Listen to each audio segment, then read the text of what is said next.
Amém? 2 Samuel capítulo 9, um texto maravilhoso para nossas vidas. Diz assim a palavra de Deus. Vejo que tem alguém abrindo, todos acharam? 2 Samuel, um Antigo Testamento. Vamos lá? Diz assim a palavra de Deus. Certa ocasião, Davi perguntou: resta ainda alguém da família de Saul a quem eu possa mostrar lealdade por causa de minha amizade com Jonatas? Então chamaram Ziba, um dos servos de Saul, para apresentar-se a Davi, e o rei lhe perguntou: você é Ziba? Sou teu servo, respondeu ele. Perguntou-lhe Davi: resta ainda alguém da família de Saul a quem eu possa mostrar a lealdade de Deus? Respondeu Ziba: ainda há um filho de Jonatas, aleijado dos pés. Onde está ele? Perguntou o rei. Ziba respondeu: na casa de Maquir, filho de Amiel, em Lodebar. Então o rei Davi mandou trazê-lo de Lodebar. Quando Mefibosete, filho de Jonatas e neto de Saul, compareceu diante de Davi, prostrou-se rosto em terra. Mefibosete? Perguntou Davi. Ele respondeu: sim, sou teu servo. Não tenha medo, disse-lhe Davi, pois é certo que eu o tratarei com bondade por causa de minha amizade com Jonatas, seu pai. Vou devolver-lhe todas as terras que pertenciam ao seu avô Saul, e você comerá sempre à minha mesa. Mefibosete prostrou-se rosto em terra e disse: quem é o teu servo para que te preocupes com um cão morto como eu? Então o rei convocou Ziba e disse-lhe: devolvi ao neto de Saul, seu senhor, tudo o que pertencia a ele e à família dele. Você, seus filhos, seus servos, cultivarão a terra para ele. Você trará a colheita para que haja provisões na casa do neto do seu senhor. Mas Mefibosete comerá sempre à minha mesa. Ziba tinha 15 filhos e 20 servos. Então Ziba disse ao rei: o teu servo fará tudo o que o rei meu senhor ordenou. Assim Mefibosete passou a comer à mesa de Davi como se fosse um dos seus filhos. Mefibosete tinha um filho ainda jovem chamado Mica, e todos os que moravam na casa de Ziba tornaram-se servos de Mefibosete. Então Mefibosete, que era aleijado dos pés, foi morar em Jerusalém, pois passou a comer sempre à mesa do rei. Santo Deus, muito obrigado por tua palavra, e que nessa noite vidas aqui sejam alcançadas e confrontadas com teu amor. Que vidas que talvez por circunstâncias da vida cresceram sem esperança, sem perspectiva de dignidade, que o Senhor venha hoje promover cura nos corações e venha trazer vidas, alcançar vidas para o teu reino. No nome de Jesus, amém. Mefibosete restaurando a dignidade. Bruno acertou em cheio o banner dessa mensagem, e ele disse que pensou numa nova história realmente, e tem tudo a ver. Quando nos encontramos com o Senhor da nossa vida, Jesus, Ele escreve uma nova história em nossa vida. E tem tudo a ver com o que eu vou falar hoje. Primeiro, por causa do significado de dois nomes. O significado do nome Mefibosete significa destruidor da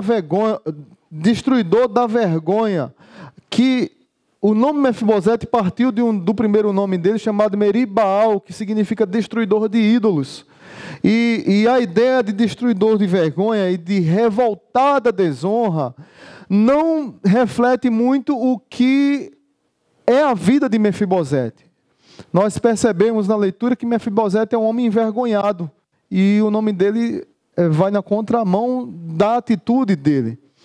É uma pessoa que cresceu de cabeça baixa, chorosa, cresceu sem sonhos, sem planos. O problema é que ele foi morar numa cidade que tem um nome complicado, Lodebar. Até chegar aí, eu quero ilustrar um pouco o que foi que levou Mefibosete a chegar em Lodebar. Mefibosete, como vocês viram num texto, é da família de Saul, que era rei de Israel, e filho de Jonatas. Se fôssemos colocar por linhas gerais, para nós que temos a Bíblia hoje pronta, aqui a história completa, o texto feito, para a gente é muito fácil olhar para cá e dizer assim, Mefibosete seria o sucessor do rei, ele era um príncipe, o avô era rei, o pai dele era o próximo e ele seria o próximo, o terceiro.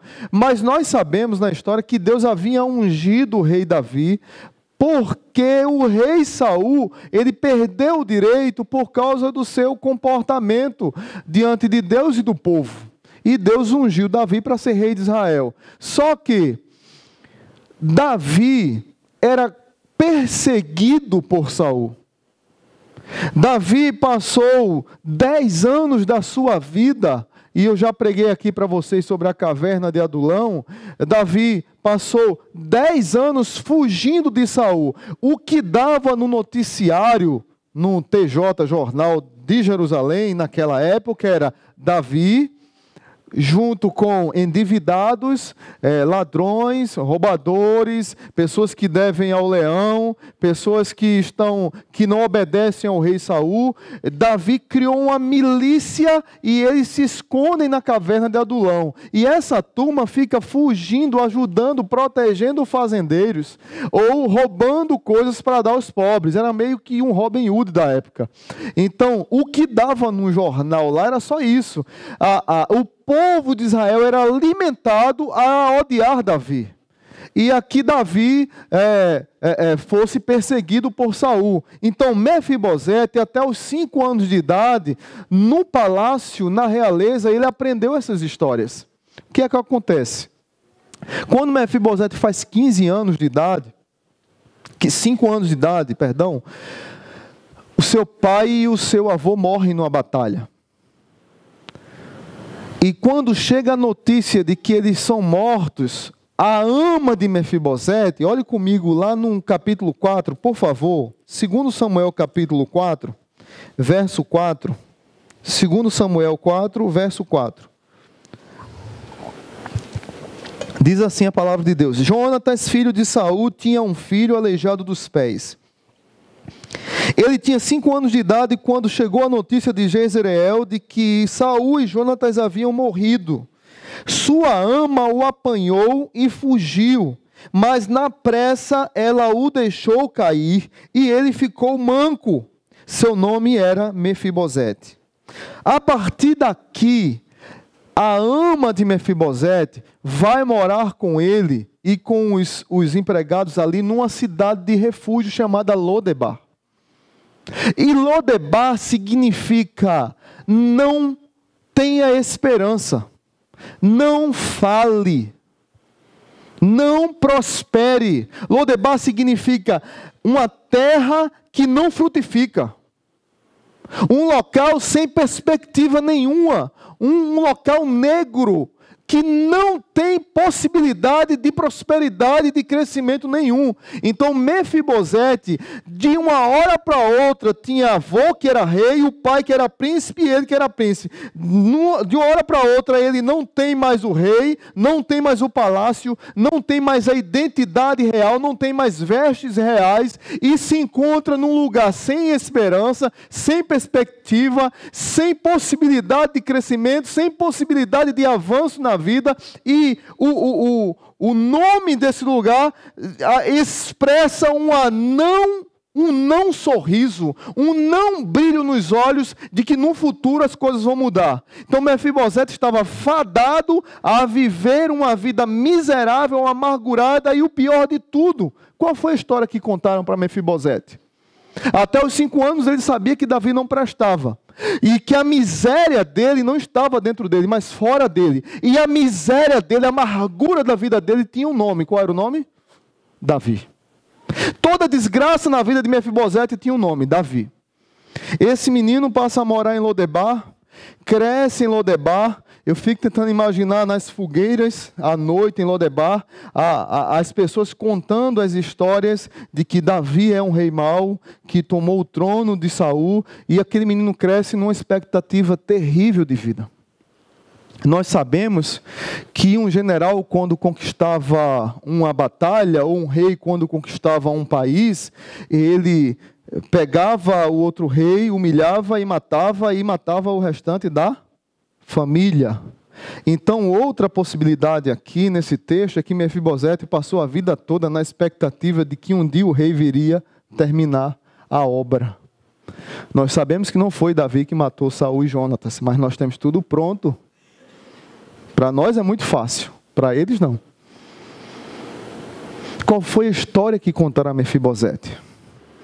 De repente, 13 anos depois, 14 anos mais ou menos, esse fato, desse texto que nós lemos, quase que 14 anos depois, Davi já conquista todos os territórios de Israel e ele é oficialmente o rei de Israel na prática, porque ele já venceu as batalhas que tinha que vencer. Ele lembra de um trato que ele tinha feito com o pai de Mefibosete. Uma aliança. Lá em 1 Samuel, no primeiro capítulo de Samuel, no primeiro livro de Samuel, capítulo 20, não vou ler o texto, que é bem longo, mas é o último encontro de Davi com Jonatas, o pai de Mefibosete. E os dois, nesse encontro, Jonatas propôs para Davi um trato, uma aliança. Disse mais ou menos assim: Davi, papai quer te pegar, papai quer te matar. Papai, se tiver uma oportunidade, ele vai destruir a tua vida. Então não é bom a gente se encontrar mais. Agora nós nos amamos tanto, nós somos amigos tão próximos, que nós precisamos fechar um acordo aqui. É o seguinte: quando um morrer, o outro cuida da família. Quando um morrer, o outro cuida dos descendentes. E esse acordo que nós estamos fazendo, que seja como uma aliança diante de Deus, diante dos homens, diante dos nossos descendentes. Se eu for o primeiro, Davi, você cuida dos meus. Se você for, eu cuido dos seus. Não é bom a gente se encontrar, porque pode ter espiões de papai me perseguindo e eles vão chegar até você. E ali fizeram uma aliança. E a ideia de aliança, que é, digamos que é a ideia central do capítulo 9 de 2 Samuel, é a aliança de Deus para restaurar o seu povo. É uma aliança que não se quebra, é um amor doador, um amor que esbanja a graça, que esbanja a misericórdia. É um amor que não pode se quebrar, é um amor de prática, não de boca. E Davi está dizendo assim: tem alguém ainda da família de Saul para que eu use do amor, para que eu use da bondade de Deus, por amor ao meu amigo Jonatas. E a ideia é esse amor que pratica, que diz e faz, esse amor que vai e abraça, que restaura, que cuida, que tira da miséria, que levanta a cabeça. É esse amor que diz assim: olha, cara, está pegando tudo, mas eu estou com você de verdade nesse empreendimento. Mefibosete não sabia nada disso, gente. Mefibosete era um jovem. Quando Davi manda chamar Ziba, diz assim: tem alguém da casa de Saul? O que é que Ziba diz? Tem Mefibosete, o aleijado. A vida de Mefibosete foi estigmatizada pela dor, pela fragilidade, pela deficiência do seu corpo, pela falta de dignidade de um jovem que um dia estava no palácio, outro dia estava no deserto. Um dia estava na identidade de família real, outro dia estava na miséria de uma pessoa sem família. Um dia estava desfrutando da realeza, comendo das melhores comidas, vivendo com os amigos, com a família. No outro dia estava sem família, sem dinheiro, sem identidade, sem nada.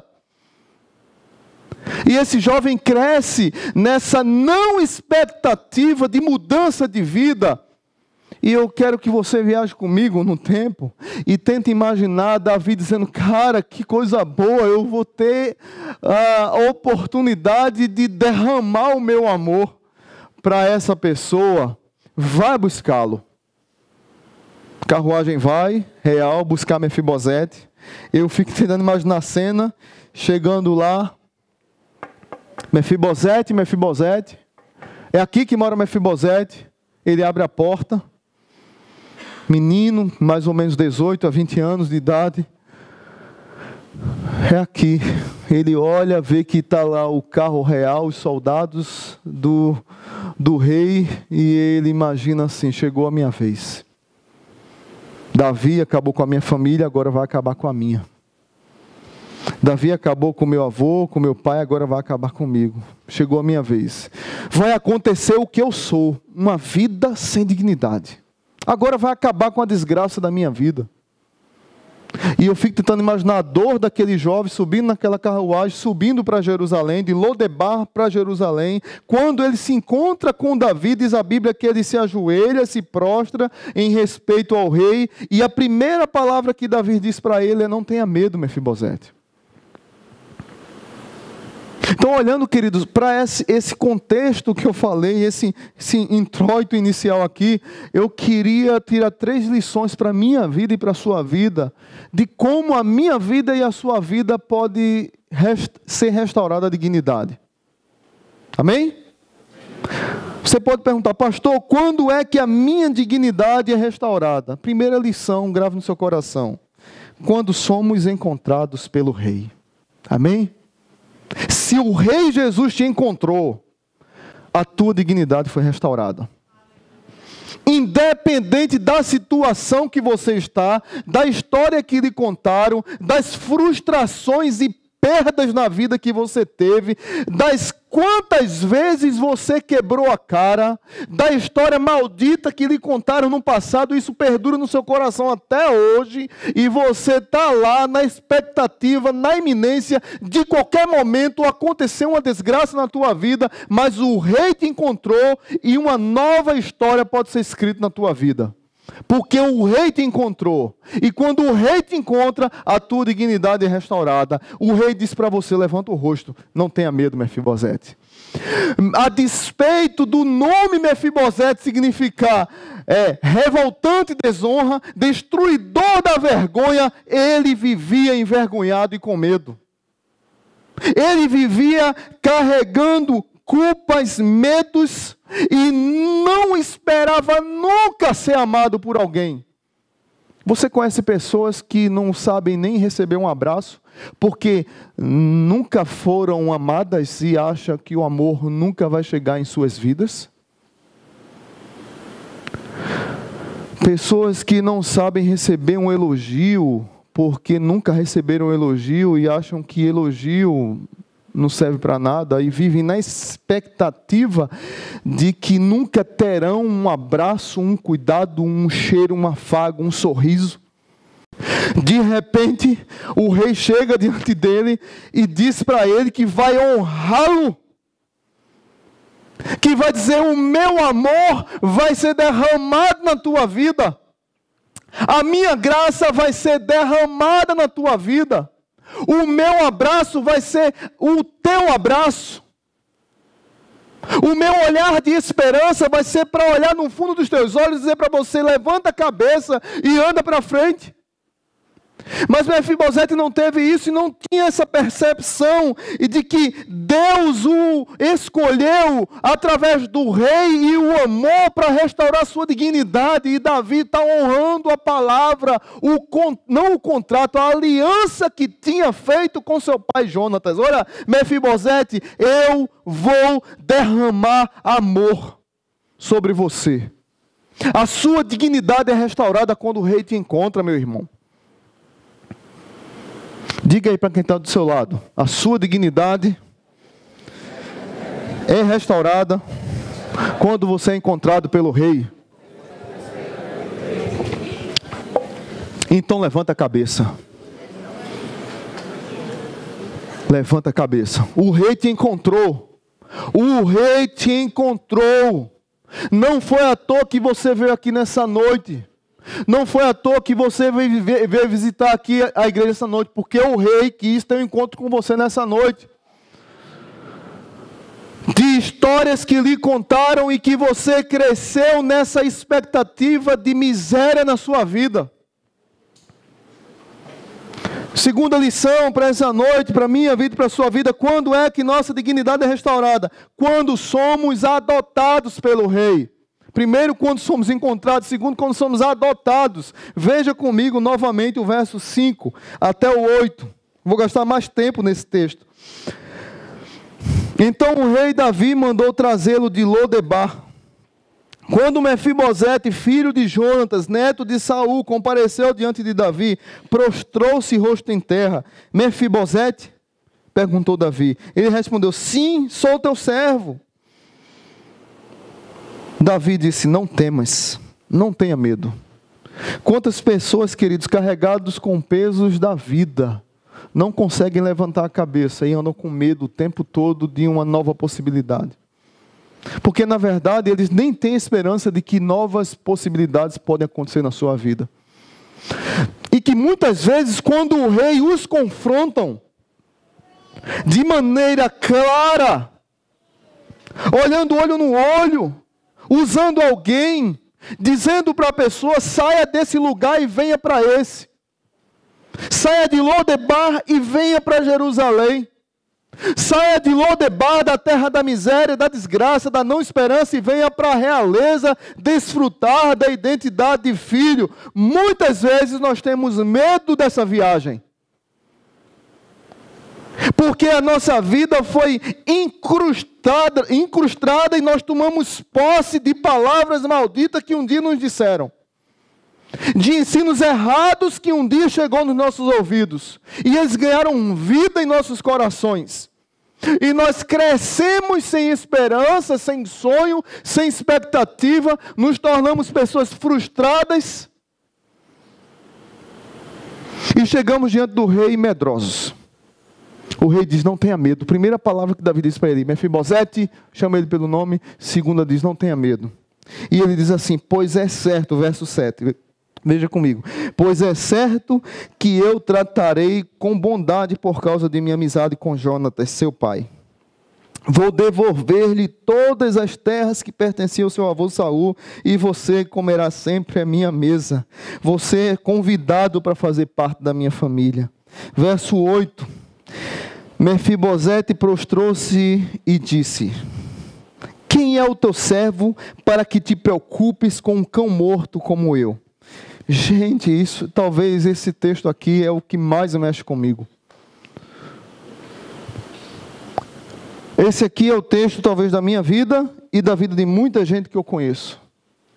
Pessoas que caminham na vida considerando-se como um cão morto, considerando-se como uma pessoa que não serve para nada, que não vai dar para nada na vida, que não vai conquistar nada na vida, porque a história que elas aprenderam foi essa.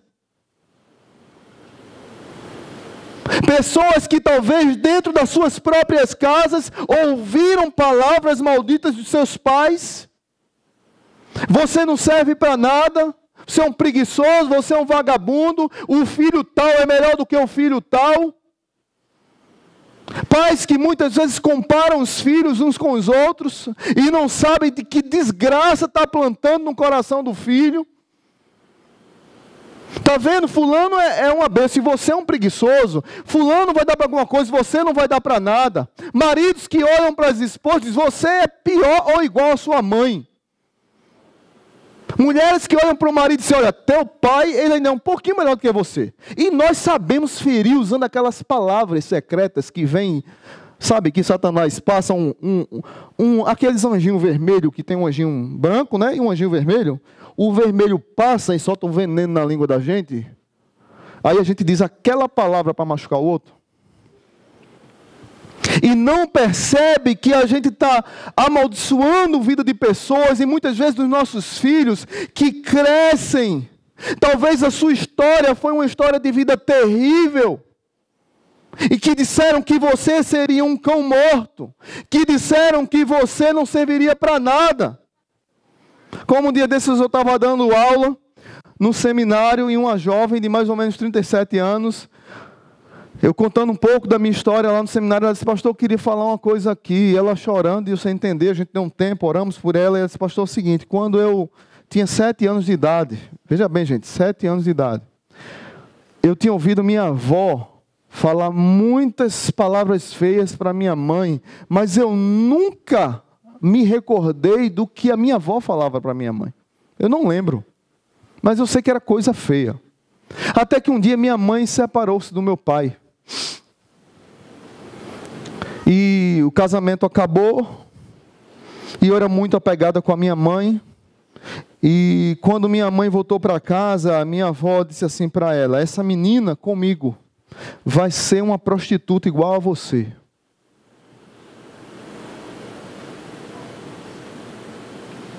E ela disse assim: pastor, eu já ouvi muitas palavras duras na minha vida, mas eu nunca mais me esqueci desse dia.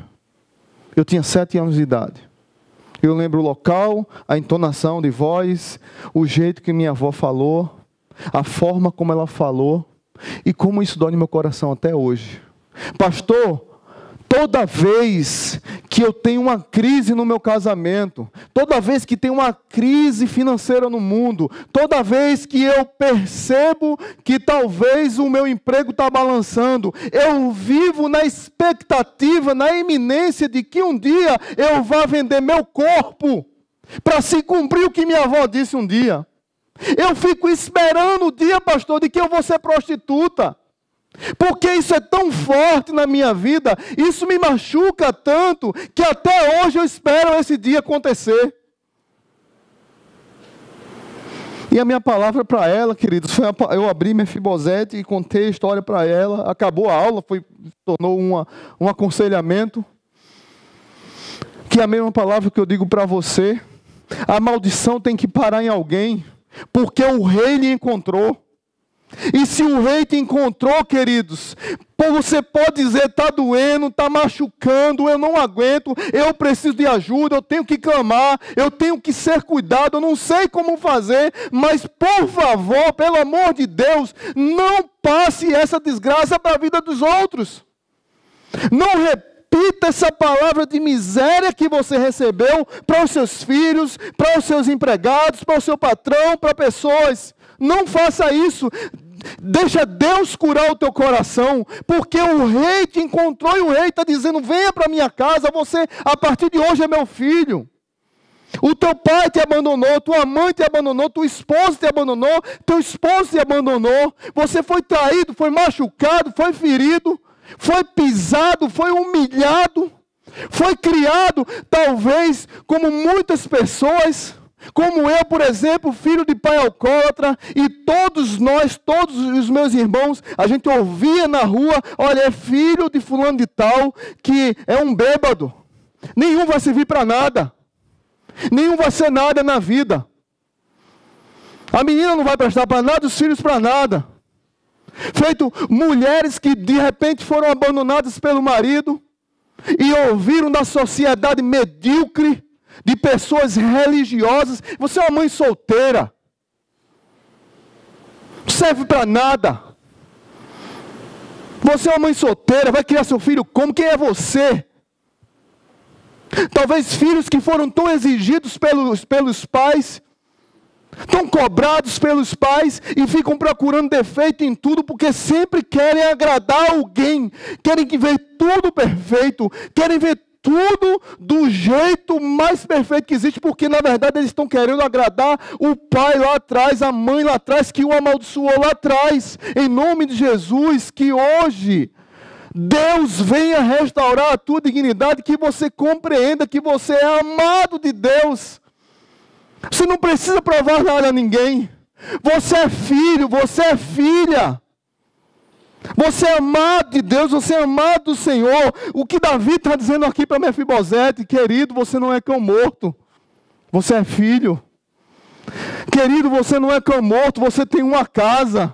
Querido, você não é cão morto, você tem uma família, você tem um pai, você tem um Senhor, você tem um Salvador, você tem um rei, você tem uma mesa para se sentar, você tem uma cadeira, você tem uns talheres para se servir, tem copo para lhe servir. Você tem vestes reais, você tem identidade de filho, você é uma nova pessoa, uma nova história eu vou escrever na tua vida.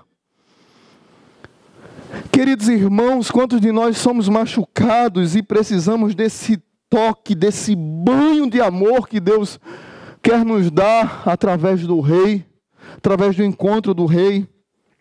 Lembro de uma canção, queridos, que muitos aqui conhecem, uma música chamada Tocou-me. Quem lembra dessa música? Pouca gente, só quem tem mais de 50 anos. É isso. O Wesley tem 50? O Wesley lembra, né? A música diz assim, quem sabe canta. Olha, tem uns que não quer dizer a idade, aí não quer levantar a mão. Mas a música diz assim: algemado por um peso, oh, quão triste eu andei, até sentir a mão de Cristo. Não sou mais quem eu era, eu sei. Tocou-me, Jesus, tocou-me. De paz Ele encheu meu coração. Quando o Senhor Jesus me tocou,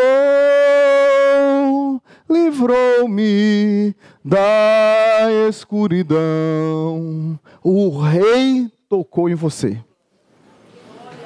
O Rei tocou na tua vida. Você não é cão morto, Mefibosete. Você foi adotado pelo Rei. O Rei mudou a tua história, te tirou da escuridão, te tirou de lá de Lodebar, de local sem esperança, local sem perspectiva, local sem perseverança, local que não frutifica nada, e te trouxe para Jerusalém, para dentro da sua casa. Se você é meu filho, viva com a identidade de filho. Quem diz essa história de que nós somos cão morto é o diabo. Os irmãos sabem que eu não gosto muito de jargão evangélico, mas esse eu gosto. Porque muitas vezes nós nos pegamos com essas palavras que nasceram no esgoto do inferno e que machucam a nossa mente. Você não serve para nada, você não vai ser nada, você anda estigmatizado como um aleijado, como um sem dignidade, como um deficiente, como uma pessoa que não vai chegar em lugar algum, e o diabo se aproveita disso e fica martelando no seu juízo, massacrando os seus sonhos, massacrando os seus planos, massacrando as perspectivas de futuro da tua vida. E o diabo fica dizendo: olha, tá vendo? Você lembra que um dia falaram isso para você, você é isso. Você lembra que lá atrás você pecou, olhando para o que seu pai e sua mãe falou para você, para que alguém falou para você, e você vai tomando posse disso, e você vai se considerando um cão morto. Deixa eu dizer aqui para você uma coisa: quando o diabo ficar lembrando do passado seu, lembra ele do futuro dele. Amém? Quando o diabo ficar dizendo que você era isso, de que você vai ser o que disseram, de que você vai ser aquilo, diga a ele: cara, o meu endereço é viver eternamente com o Senhor. Eu tenho casa, eu tenho família, eu tenho um pai, eu tenho um Senhor. E o seu endereço, diabo, você sabe qual é. E lá eu não vou. Então, quando ele fala do teu passado, fala para ele do futuro dele. E levanta a cabeça, restaura a dignidade da tua vida. Amém? Mefibosete se achava. A gente olha o texto aqui e acha simples. O problema é que para um judeu, um cão que ele odeia, não é aquele cãozinho que você tem em casa bonitinho, que você cuida, que você leva para o hospital, para o veterinário, não é aquele. Ele estava pensando aqui num cão morto, num cão de rua, num cachorro abandonado. Aqui em Natal chama vira-lata. Lá em Pernambuco, até o nome é feio, chama guenzo. Diga que nome feio. Um cão morto de rua já é feio, que ele é cheio de ferida, rabugento, e ainda colocaram o nome de guenzo. Como é que chama lá em Goiás, irmã Cleusa? Vira-lata também? Pô, só em Pernambuco é diferente, misericórdia. Eu vou me candidatar para governador para mudar essa história. Porque o coitado já sofre, aí chama cachorro de mendigo, há um cachorro de mendigo ali na rua, ou chama guenzo. O que Mefibosete está dizendo, gente? Eu sou um cachorro de rua. Eu sou um cachorro que as pessoas chutam, que as pessoas cospem, que as pessoas machucam, que as pessoas humilham. E essa é a minha identidade. Essa é a minha vida. Eu tomei posse disso. Eu sou isso. E Davi está dizendo: você não é isso. Você é filho.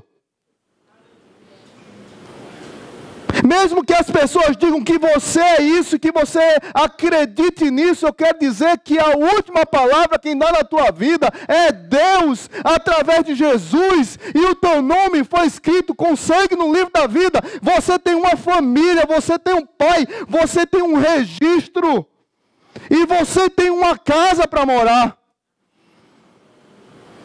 Para de viver como um cão morto, se você tem vestes reais para vestir. Me lembra da história de Benjamin Carson. Não sei aqui quem conhece a história dele. Benjamin Carson, negro, irmão negro, a mãe negra, abandonada pelo marido. Daquelas mulheres que as pessoas dizem, já vai uma mãe solteira, não vai ser nada na vida. Não vai ter nada na vida. Vai ser uma mendicante. E os filhos vão no mesmo caminho. Benjamin Carson vai para a escola, curioso, quer responder todas as perguntas que os professores fazem. Toda vez que o professor fazia uma pergunta, Benjamin levantava a mão. Eu sei, professor. Errava. O professor perguntava outra coisa, quem levantava a mão? Benjamin. Errava. Resultado, ele começou a tomar posse do que os alunos disseram. Os alunos chamavam-no de orelhudo, de burro. E ele começou a acreditar que era burro. E começou a não querer ir mais para a escola. Começou a se tornar agressivo, a brigar na rua, a brigar com os amigos na escola, a ficar viciado em televisão. E ficava viciado o dia todo na TV, assistindo TV. A mãe dele trabalhava em 3 empregos, 3 expedientes para colocar comida em casa e pagar aluguel. Certa vez, essa mulher, trabalhando na casa de um homem que tinha uma grande biblioteca, Deus falou com ela profundamente, ela conversando com o homem, e o homem a estimulou a colocar os filhos para lerem. Ela pegou os 2 filhos, Benjamin e o seu irmão, e toda semana eles tinham que ler 2 livros e fazer o resumo. Era lição de casa, não a lição, era a lição da casa, não a lição de casa que vinha da escola. Era a lição da mãe para os filhos. Então, filhos, toda semana, 2 livros na biblioteca do bairro, põe os filhos para ler e eles liam. Resultado, final de semana, resumo. A mãe não sabia ler, analfabeta, pegava o resumo dos filhos e dizia assim, essa introdução aqui foi boa, viu, Benjamin? Mas essa aqui, a conclusão não está boa, o corpo do texto está mais ou menos, e o filho, tá bom, mãe, vou melhorar. E ela, mentira, ela não sabia. Ela não sabia ler, mas coisa de mãe, que a gente não entende. Deus tem um negócio com mãe para restaurar a vida dos filhos que a gente não entende. Só a mãe que faz essas coisas. Resultado, querido. Em determinada aula, um professor de geografia entra na sala, põe uma pedra em cima do birô e diz, que pedra é essa? Quem levantou a mão? Benjamin. A sala parou e ele diz assim, essa pedra, professor, é uma pedra metamórfica que ela é formada da primeira erupção do vulcão, que quando ele entra em contato com a água, essa pedra tem esse brilho diferente.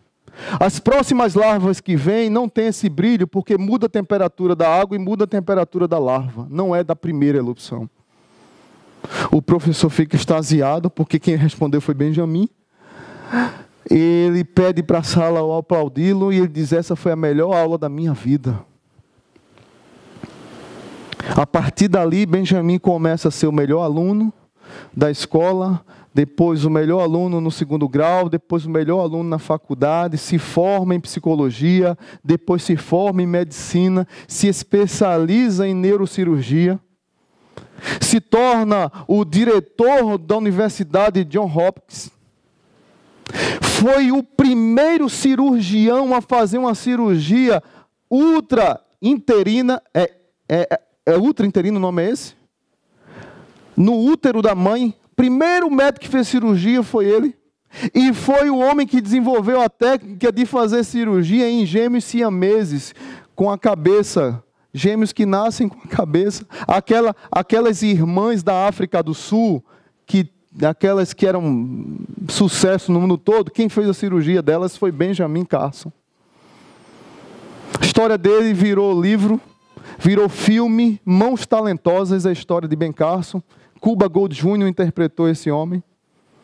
Esse homem se aposentou o ano passado e ele já disse que o ano que vem ele vai ser um dos candidatos do Partido Republicano, vai tentar a candidatura a presidente dos Estados Unidos. Ele é negro.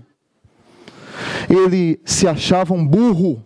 Ele se achava um cão morto. Mas ele é crente em Jesus e o rei o encontrou. Esse homem é um exemplo para a minha vida e para a sua vida, mas ele se considerava um Mefibosete. A mãe dele ganhou o prêmio de melhor mãe do ano e o seu irmão, um dos melhores engenheiros civis dos Estados Unidos. Queridos irmãos, a nossa história não deve ser direcionada pelas histórias que nós ouvimos, pelas palavras do inferno que nos ensinaram, pelas maldições que jogaram contra nós, pelos erros que nos colocaram, porque o nosso pai não deu certo na vida, porque a nossa mãe não deu certo na vida, porque os nossos irmãos não deram certo. Isso não quer dizer que eles perderam a dignidade que nós perdemos. Deus quer escrever uma nova história na nossa vida, para que nós possamos tirar outras pessoas de Lodebar. Para de tomar posse de palavras do inferno, toma posse da palavra de Deus. O rei quer restaurar a tua dignidade. Última lição de hoje: quando é, pastor, que nossa dignidade é restaurada? Primeiro, quando somos encontrados. Segundo, quando somos adotados. Terceiro, quando somos restituídos pelo rei. Não quero dar ênfase à ideia de restituição de bens, porque o texto é bem claro de que Davi disse assim para Ziba: Ziba, todas as terras do rei Saul eu devolvo a Mefibosete. São deles, não são minhas, eu não conquistei. Eu quero dizer que é dele. E Ziba, você vai trabalhar com seus filhos nessa terra, essa terra vai prosperar e você vai trazer a prosperidade dessa terra para ele. Mas ele vai sempre comer a minha mesa. Talvez a maior restituição que Deus queira fazer com você hoje não é a de bens materiais, mas é a da dignidade da alma. Se você olhar o versículo 7, o versículo 10, o versículo 11, o versículo 13... 4 vezes Davi repete a mesma coisa, especialmente no versículo 11. O teu servo fará tudo o que o rei meu senhor ordenou, disse Ziba a Davi. Assim Mefibosete passou a comer à mesa de Davi como se fosse um dos seus filhos. 4 textos falam a mesma coisa. Mefibosete ficará comendo na mesa de Davi. Minha pergunta para você nessa noite: o que é que Deus precisa restituir para você? Talvez, queridos, eu não tenho dúvida disso, que talvez a maior coisa que Deus precisa restituir na tua vida é a tua dignidade. De pessoas que carregam esse peso desgraçado de uma história de vida pesada, de casamentos rompidos, de filhos que abandonaram o lar, de maridos que deixaram as esposas, de mulheres que traíram os maridos, de mães e de pais que se machucavam, se degladiavam dentro de nossas casas. Às vezes era mais uma luta, e talvez você cresceu vendo isso. Você cresceu ouvindo palavras do inferno. Isso vem machucando a tua vida até hoje. E o rei está querendo dizer para você: eu quero restituir tua dignidade, teu sorriso, tua alegria. Você não mora em Lodebar. Você mora na casa do Pai. Você mora na casa de Deus. Você faz parte da família de Deus. Você é uma nova pessoa, uma nova criatura. Você levante a sua cabeça, sorria, sonhe, plante, colha, frutifique, desenvolva, olhe para frente, creia. Talvez seja isso que Deus queira restaurar nessa noite na tua vida, queridos. Em nome de Jesus, em nome de Jesus. Deixa o rei mudar a tua história. Queria com vocês cantar a música Casa do Pai. Vamos cantar essa música no nosso grupo de louvor. Queria que você meditasse na letra dessa canção e deixasse Deus falar com você nessa noite.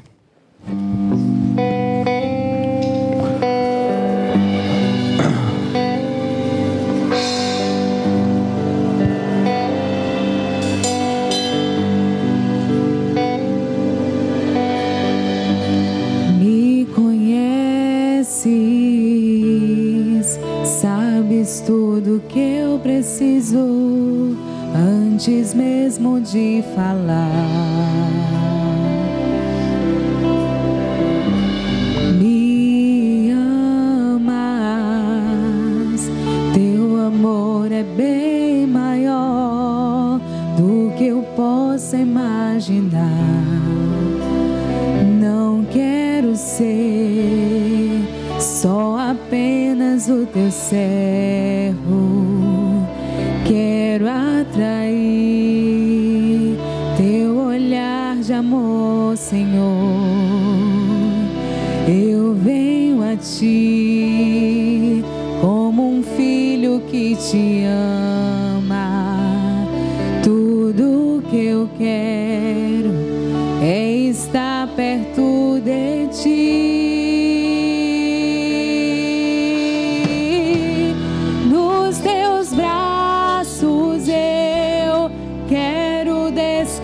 Descansar, correndo irei pra te abraçar, meu Pai. Tu és a minha herança, meu Pai, razão da minha vida, meu Pai. Tudo que eu preciso está em ti.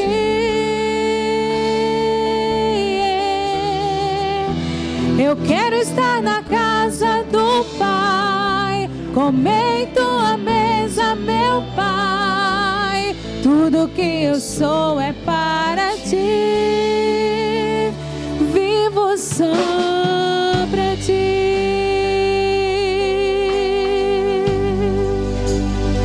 Você que está aqui nessa noite, eu já contei essa história uma vez, mas eu queria contar de novo, porque talvez seja a tua história. Certa ocasião em Londres, tinha um violino para ser leiloado. E o violino tinha apenas uma corda.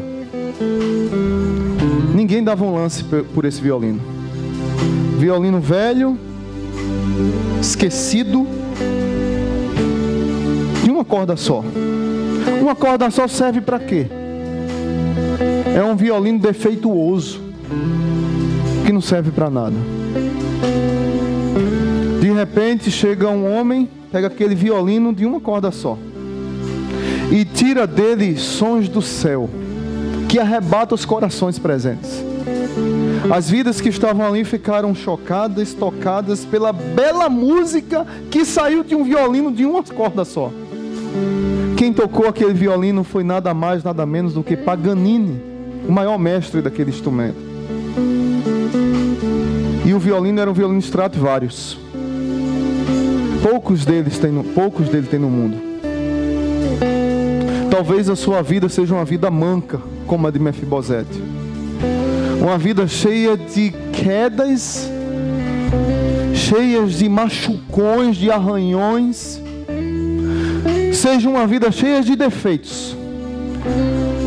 E de que muitos olham para a sua vida e dizem, como dizia para o violino, olha, de uma corda só. Muitas pessoas talvez olhou para a tua vida e dizem assim, olha, essa vida não vai servir para nada.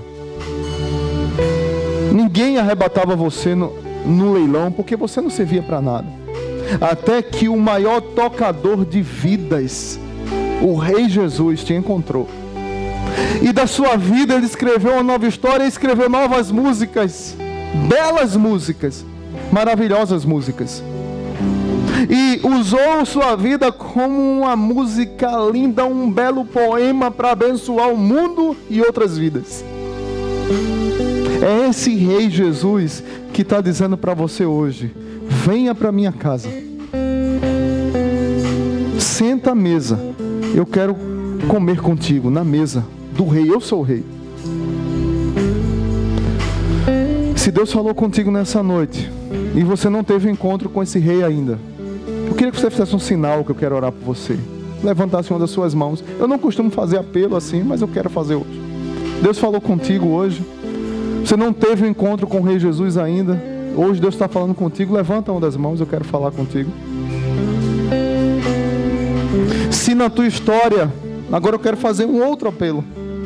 Se na tua história, como a minha história, que cresceu ouvindo palavras desse tipo, mas o Rei já te encontrou, o Rei te restaurou, mas às vezes você fica ainda ouvindo essas palavras na sua mente que lhe machucam e remetem você àquela história trágica no passado e remetem a você a Lodebar. Eu queria que você viesse aqui à frente, eu queria orar por você, para que Deus curasse seu coração, como às vezes eu tenho que orar para que Deus cure meu coração. Não tenha vergonha, corra para os braços do Pai. Venha cá, vem aqui na frente. Tem mais alguém? Por favor, não tenha vergonha, corra para os braços do Pai. É o tempo nosso, o tempo da igreja, o tempo do povo de Deus orar. Mais alguém? Você foi estigmatizado, você foi atacado, você foi ferido. Pessoas disseram que você não seria nada por causa da história da sua família, por causa do seu pai, por causa da sua mãe, por causa da sua família. A história era trágica. Você não vai ser nada na minha vida, não vai ser ninguém. Deus, o Rei, quer escrever uma nova história para você. Eu vou pedir para os líderes de células virem aqui ajudar esses jovens, abraçar essas pessoas aqui. Por favor, nos ajude aqui. Tem jovens aqui, tem mulheres, senhoras. Vem aqui, vamos orar junto com essa turma, por favor. Estenda as suas mãos como igreja. Santo Deus, eu quero agradecer por essas vidas, ó Pai. Vidas aqui que talvez como a minha história, a minha vida, cresceram assim, ouvindo isso. E foram machucadas demais. Cresceram como Mefibosete, achando que são um cão morto, mas não são. São filhos amados. Que o Rei deu a vida por eles. A palavra diz que Jesus se fez justiça em nosso lugar. Nós que éramos acusados, maltratados, humilhados, pisados, massacrados, diz a palavra de Deus que Jesus se fez pecados por nós e Jesus nos tornou justos como Ele é justo. E quando Ele nos olha como filhos. Quando Ele nos olha como um Rei que tem misericórdia de pessoas machucadas e feridas. E está dizendo para essas vidas aqui, para aquelas que talvez tenham vergonha, porque é realmente um apelo difícil, duro. Mas Deus está dizendo para essas vidas: filho, vem para casa. Senta à mesa. Você é meu. Você não é cão morto, você é filho. O teu preço foi caro demais. Eu te amo demais. Receba o meu amor, receba o meu cuidado, receba o meu abraço, receba o meu carinho. E venha para minha casa. É isso que o Rei está dizendo. Que o Senhor cuide dessas vidas e as ame e as abrace. No nome de Jesus. Vamos cantar o restante. Tu és a minha herança, meu Pai, razão da minha vida, meu Pai. Tudo que eu preciso está em Ti. Eu quero estar na casa do Pai, comendo a mesa, meu Pai. Tudo que eu sou é para Ti, vivo só para Ti. Essa segunda parte da música. Veja que coisa linda essa segunda parte da música. Me conhece, sabes tudo que eu preciso antes mesmo de falar.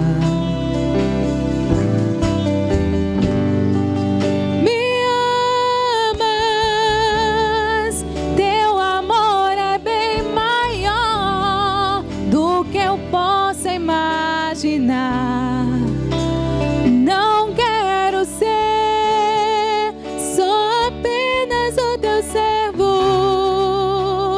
Quero atrair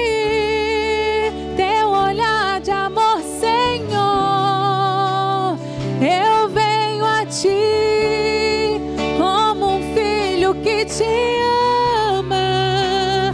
Tudo que eu quero é estar perto de ti, Senhor.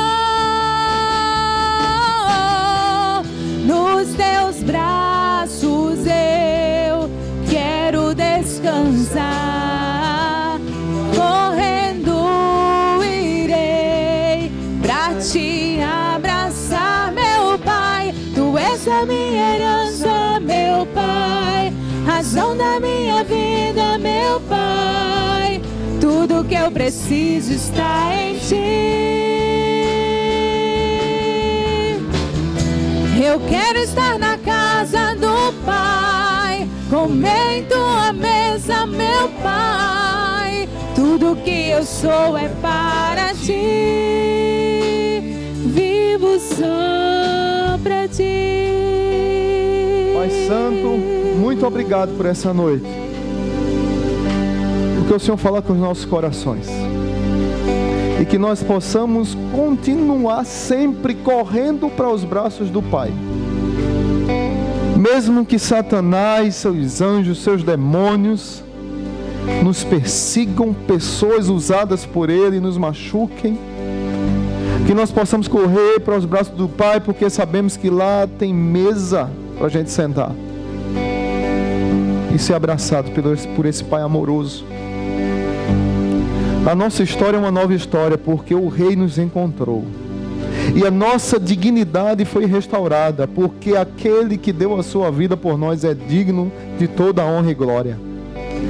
E Ele morreu para nos dar dignidade, para nos salvar, para restaurar nossas vidas e para dizer: filho, não temas, levanta a cabeça e vem para casa. Que o amor de Deus o Pai, que a graça bendita de Jesus e que a comunhão do Santo Espírito nos acompanhe, nos ajude e nos abençoe, no nome de Jesus, amém. Vamos dar uma salva de palmas para o nosso Rei Jesus e dê um abraço bem forte e diga assim: você é filho, você é filho, diga para quem está do seu lado: você é filho.